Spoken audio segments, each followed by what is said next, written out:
It's been 3 days since I started making a vlog every day.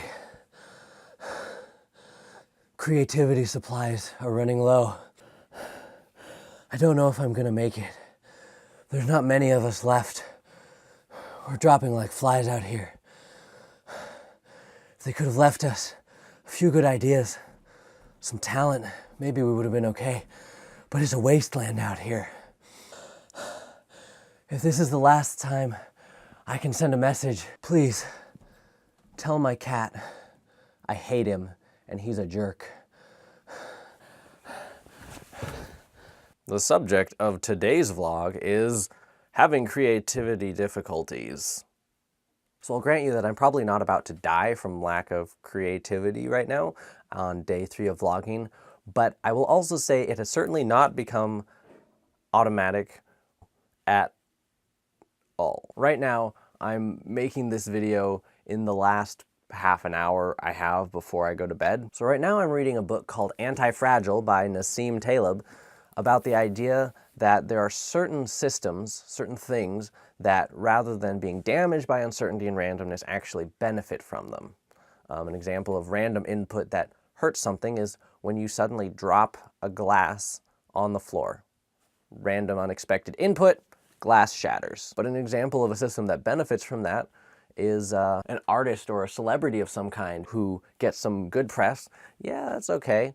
But some bad press happens, some controversy, something nobody saw coming, and boom, they're famous. The book is a really in-depth study of that idea, applying it pretty broadly. I'm almost certainly going to make a vlog about this book later, but I'm going to have to outline that. What I want to talk about right now is an interchange in the book between Taleb and a friend of his who's an author. So Taleb was at a party with his author friend having a conversation, which I will reenact with this book playing Taleb. Well, Taleb, you know what they say about authors.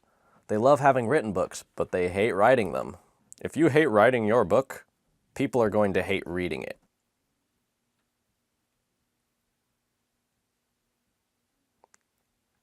Okay.